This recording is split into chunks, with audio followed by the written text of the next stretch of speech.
Hello friend, अस्सलाम वालेकुम।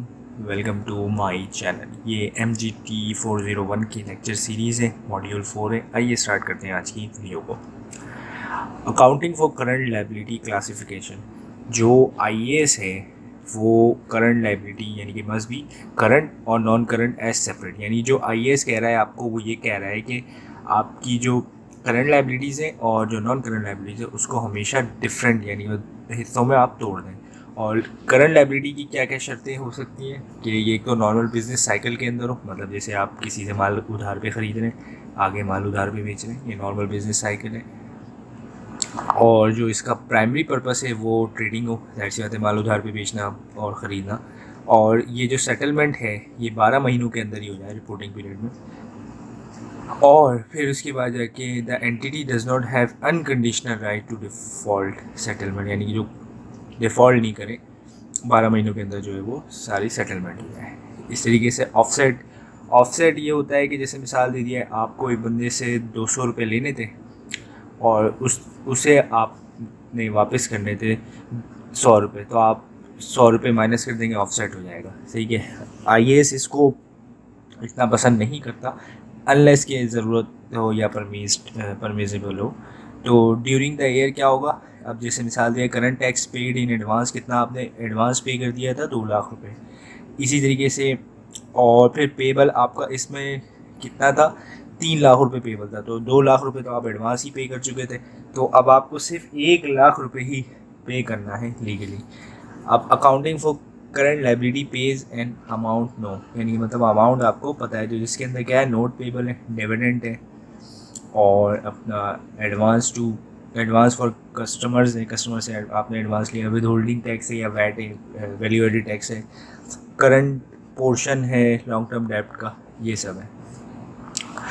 Accounting for current liability payee known and amount not known, यानी मतलब आपको पता है कि लाइबिलिटी तो है लेकिन इसके अंदर आपको अमाउंट नहीं पता। अब इसकी मतलब यानी कि आप बेस्ट एस्टिमेट ही कर सकते हैं कि कितना अमाउंट होगा। इसके अंदर सिनेरियो दिया हुआ है वारंटीज़ का। अक्सर वारंटीज़ जो है वो कंपनीज़ देती हैं।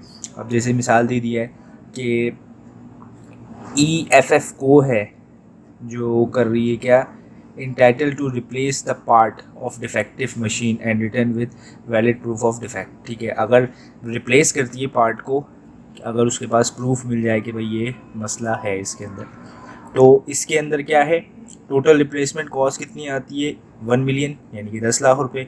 अगर सिवियर कोई मशीन जो है वो डैमेज हो जाए, और माइनर डिफेक्ट की जो कॉस्ट आती है वो 5 लाख रुपए आती है। अच्छा, हमारे पास जो पास्ट एक्सपीरियंस है यानी पिछले सालों का तजुर्बा है, ये कंपनी जैसे मिसाल दी है पैल है, डॉलेंस है, वेव्स है, और भी बहुत सारी कंपनीज़ हैं, ये फ्रिज की वारंटीज़ देती हैं। तो इनका जो पास्ट एक्सपीरियंस है, ऐसे तो बहुत पुरानी कंपनीज़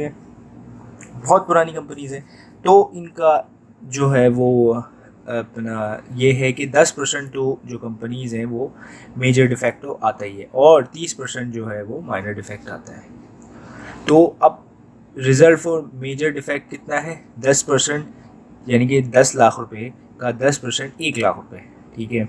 और फिर माइनर का कितना है, 5%, और 30% है 5 लाख रुपए का, तो 1.5 लाख रुपए बनते हैं। तो नो डिफेक्ट हुआ, जाहिर सी बात है, डिफेक्ट जो यानी कि मतलब 10 और 30 को ऐड करें, 40% में तो आपका डिफेक्ट आ गया, लेकिन जो बचे रिमेनिंग 60% वो तो ज़ीरो पे है ना, उन पर तो कोई डिफेक्ट नहीं, तो 2.5 लाख रुपए आपके पास अमाउंट आ गई। अब ऐसी लाइबिलिटी जिसके अंदर अमाउंट पे नोट नो और अमाउंट भी नहीं पता, तो क्या है कि सिंपल को कंपनी है, मैन्युफैक्चर करती है washing machine, if it sold washing machine it value 9 lakh rupees की during the reporting year, based on historical warranty claim experience, it provide an estimate, warranty कितनी है, 2% ऑफ रेवेन्यू, यानी कि 2% ऑफ रेवेन्यू जो है वो आपकी वारंटी एक्सपेंस है। तो अब कितने बेच रही थी, 9 लाख रुपए की, 9 लाख का 2% जो है वो 18% होता है। For meeting the warranty expense in the year, तो प्रोविजन आप बनाएंगे, ठीक है, वो कितने से, 14, इसको तोड़ देंगे, 18 को जो 2 हिस्सों में तोड़ देंगे। प्रोविजन फॉर वारंटी कितना है, 14,000। कैश कितना आपने पे किया, 14,000 रुपये। For reversal of exceeding provision, अच्छा जाहिर सी बात है आपका पूरा इस यानी कि मतलब नहीं हुआ है, यानी कि मतलब पूरा यूटिलाइज नहीं हुआ, लेकिन आपने वारंटी में फेंक दिया था, तो आपने उसको रिवर्स किया, कितने 4,000 आपके बच गए थे, तो उसको आपको रिवर्स किया, तो प्रोविजन ऑफ वारंटी जो 4,000 थी उसको डेबिट कर दिया, और प्रोविजन एक्सपेंस जो आपने ज़्यादा पहले रिकॉर्ड कर लिया था, क्योंकि 18,000 से आपने रिकॉर्ड किया था, तो वो आपने उससे निकाल दिया। अब है accounting for current liability due to loss of contingency. तो IAS 37 जो है वो contingency liability as obligation that either क्या क्या हो सकते हैं, possible obligation rise from past event, outcome which will be confirm only on the occurrence or non-occurrence of one or more uncertain event which is wholly in the control of the reporting। यानी कि मतलब क्या कि possible event है, पहली बात अकर हो भी सकता है और नहीं भी, और एक से ज़्यादा uncertain future event which is not Holi in control, यानी कि कंट्रोल के अंदर नहीं है ये आपके रिपोर्टिंग के पीरियड के अंदर, ठीक है। अब a present obligation rise from past event which is not recognize either because it is not probable of outflow of resource. पहली बात है क्या प्रोबेबल भी नहीं है कि आउटफ्लो होंगे रिसोर्सेज से, और required will be settled an obligations, the amount of obligation can not be measure sufficiently reliably, ठीक है। अब डिस्क्लोजर क्या क्या होगा, एस्टिमेट्स इट्स फाइनेंशियल इफेक्ट्स बताए जाएंगे, सही है, और indication of uncertain related to the amount और टाइम ऑफ एनी फ्लो, और फिर इसके आगे पॉसिबल ऑफ एनी रीइंबर्समेंट जो भी होगी वो सारे डिस्क्लोजर दिए जाएंगे। अब क्या है accounting for non current liability finance versus non finance liability. Category क्या है, पहली लायबिलिटी आर ब्रॉडली कैटेगराइज दो होती है, फाइनेंशियल लायबिलिटी और नॉन फाइनेंशियल लायबिलिटी। फिर फाइनेंशियल लायबिलिटी के अंदर जो होती है वो जैसे कि लोन आपने इशू किया या फिर बोरोइंग आपने किया, सिक्योरिटी डिपॉजिट रिसीव किया। नॉन फाइनेंशियल के provision of dismantling cost, dismantling cost मतलब यानी आपने अगर कोई प्लांट बड़ा लगाया है तो वहाँ से उस प्लांट को हटाने की कॉस्ट, ठीक है। प्रोविजन ऑफ प्रोडक्ट वारंटी होती है और डेफर टैक्स लायबिलिटी होती है, ठीक है। अब फाइनेंशियल लायबिलिटी के अंदर और क्या आ सकते हैं, there is an incurred as a result of normal procedure of business. वही बात के पहले भी पढ़ चुके हैं, नॉर्मल तजारत के दरमियान जो भी आपकी लायबिलिटी अराइज होती है कि माल उधार पे ख़रीदा, माल उधार पे बेच दिया, ये सब चीज़ें, these give rise to the financial asset of other entity, जाहिर सी बात है एंटिटी हो गया, और these are mainly probable in cash और settlement by transfer of economic resources, ठीक है।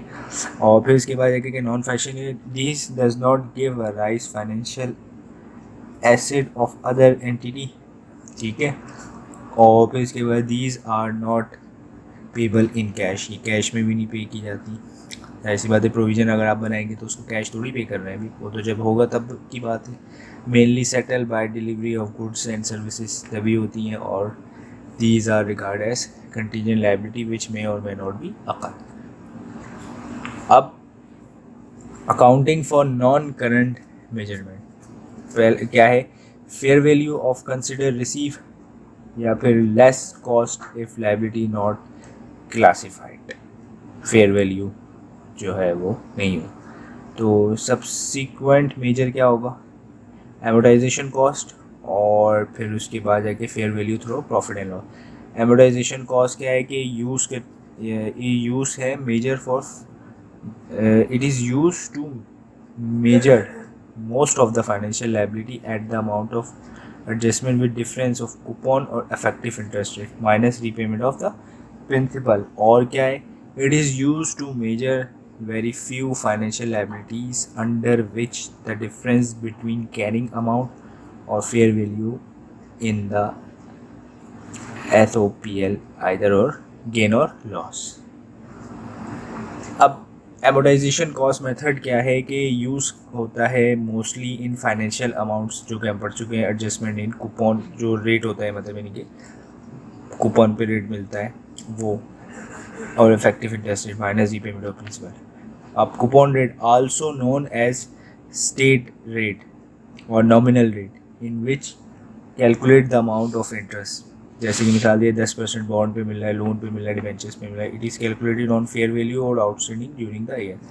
अफेक्टिव रेट क्या है? It reflect the true amount of interest on the loan, यानी जो इफेक्टिव रेट है कि ट्रू अमाउंट बताई जा रही है वो कितना है।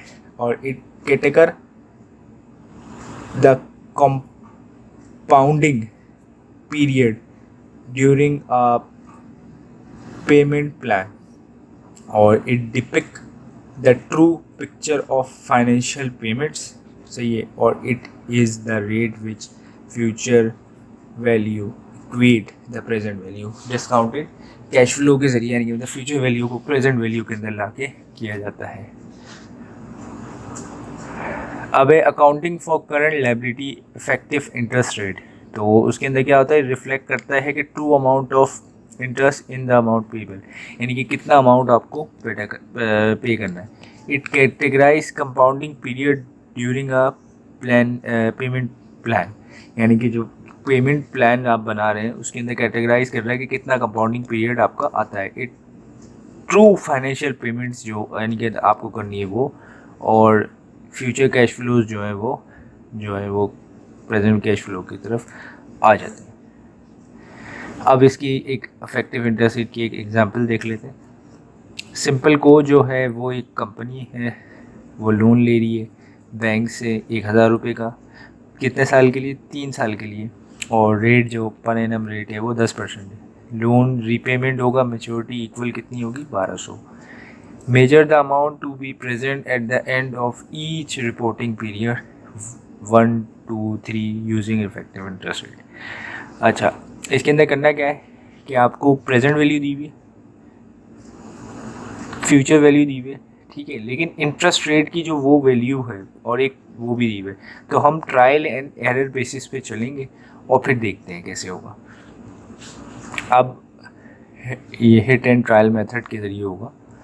तो इसके अंदर आपको अब आपने 15% इंटरेस्ट रेट के हिसाब से निकाला, डिस्काउंट रेट जो है वो 15% के हिसाब से, कूपन रेट तो आपका 10% था, लेकिन 15% के हिसाब से आप डिस्काउंट कैश फ्लो करेंगे तो 0.86956 आएगा पहले साल का। इसी तरीके 0.75 और 0.65 दूसरे साल का आएगा।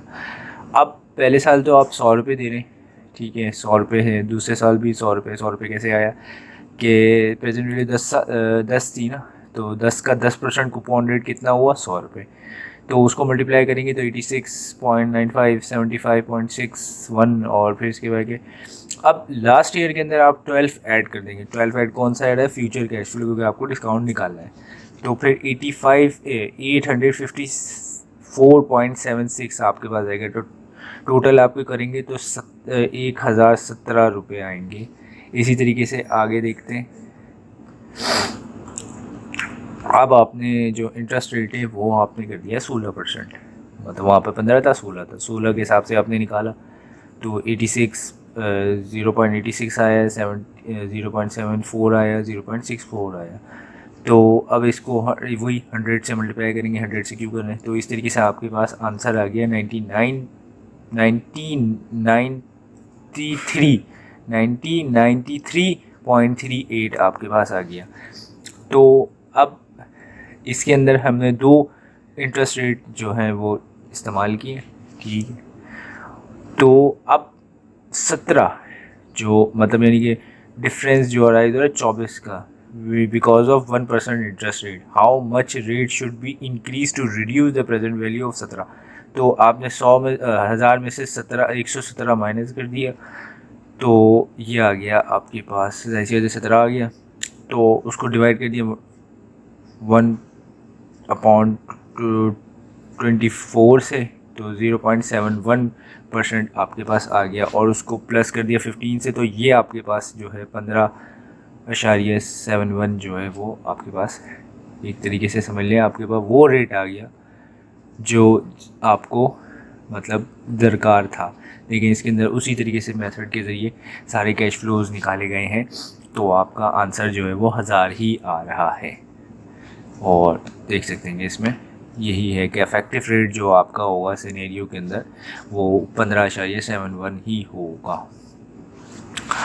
अब accounting for non current liability D recognisation. अब ये financial liability D recognisation form an entity of an statement position only when the liability exogenous when an obligation is specified in the contract, discharge, cancellation और expired.